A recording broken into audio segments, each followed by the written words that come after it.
Sveiki, pristatysiu Jums audio palinkėjimų knygą Pono telefoną. Visų pirma, kas tai yra? Audio palinkėjimų knyga yra alternatyva įprastoms palinkėjimų knygoms. Šio telefono dėka svečiai gali pakelti ragelį ir palikti sveikinimų žodžiu, o ne rašydami ranka. Svečiams tai yra puiki pramoga, o Jums proga net ir po daugybės metų išgirsti mylimų žmonių sveikinimus ir prisiminti buvusią šventės nuotaiką. Keletas priežasčių, kodėl verta rinktis audio palinkėjimų knygą. Galite vėl pajusti šventės atmosferą, išgirsti svečių sveikinimus vakaro pradžioje ir jo pabaigoje. Kartais skirtumai būna tikrai dideli. Galite išgirsti sveikinimo nuotaiką. Rašytiniai sveikinimai dažnai būna oficialūs, atsargus dėl to, kiek sausoki. Įrašinėjant žodžiu, žymiai lengviau pasakyti kokį anekdotą, padainuoti ar prisiminti kokį smagų nutikimą. Dėl to tokie įrašai būna gerokai gyvesni. Kitas dalykas, kad jūsų artimųjų balsus išsaugosite amžiams. Visada galėsite juos pasiklausyti, ko jums linkėjo tą dieną. Na ir dar keletas privalumų. Tai, kad nereikės stengtis įskaityti, ką parašė vienas ar kitas svečias. Svečiai nebus apriboti lape, palikinėti sveikinimus galės nors ir 10 kartų, knyga nebus pustuštė ir nedulkės lentynoje, o įrašus visada galėsite turėti su savimi. Kaip veikia audio palinkėjimų knyga? Visų pirma, likus keletui savaičių iki šventės, paprašome jūsų atsiųsti audio įrašą, kurį išgirs svečiai pakėlę ragelį. Įrašas gali būti paprastas. Ačiū, kad atvykote į mūsų šventę. Po signalo palikite žinutę. Gali būti kažkas šmaikštaus, smagaus, žodžiu, viskas, kas tik šauna į galvą.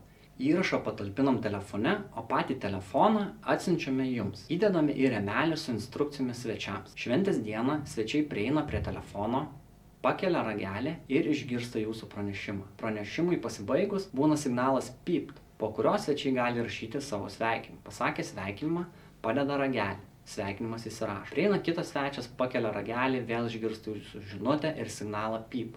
Palieka savo palinkėjimą jums, padeda ragelį, įrašas įsirašo. Ir taip situacija kartojasi. Po šventės viską įdedate atgal į dėžę, atsiunčiate mums. Mes įrašus išimame, sutvarkome ir atsiunčiame jums. Paprastai ilgai netrunkame, stengiamės tai padaryti kuo greičiau.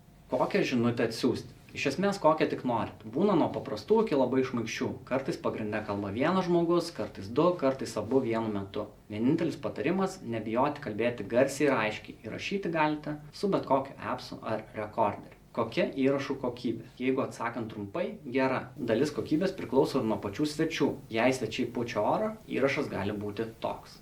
Džiaugsmas, šiluma ir supratimas. Sveikinimai sukūrus šeimą. Sveikinu. Jei svečiai rėkia, įrašas gali būti toks. Sveikit, būkit mylimi. Linkėjimai nuo direktoriaus. Iki. Jei svečiai kalba normaliai, įrašas bus toks. Jau likimas jums žiedus sumainė, jau prisiekta mylit amžinai. Kiek laiko baterija? Baterija laiko 2 paras. Jam nereikia elektros lizdo, nereikia interneto, todėl galite padėti, kur tik norite. Kiek įrašų telpa? Įrašus įrašinėjame atminties kortelę. Ribų praktiškai nėra. Turėjome atvejį, kai žmonės netyčia paliko nukeltą ragelį, ko pasekoje įrašas buvo virš 5 valandų, tad įrašai gali būti ir labai ilgi, ir jų labai daug. Ką gauna? Kaina eina telefono, rėmelio ir dėžės nuoma. Taip pat siuntimo kaštai abi pusės. Telefono nuoma šventį, tai reiškia, kad telefoną jums atsiunčiame likus porai dienų iki šventės, kad spėtumėte ištestuoti ir tikimės, kad išsiųsite kitą arba dar kitą dieną po šventės. Tad teoriškai telefoną turite 3-4 dienas. Siunčiame paštomatais, kartu su telefonu būna ir kodas siuntimui atgal. Ar daug įrašų būna? Įrašų kiekis priklauso nuo svečių. Net ne nuo svečių kiekio, o nuo pačių svečių aktyvumo. Ar mėgsta įsitraukti ir dalyvauti. Mažiausiai esame turėję 12, daugiausiai virš 50. Kaip surinkti telefoną? Įdedame laikiklį, tuomet kiek paveržiame varžtą.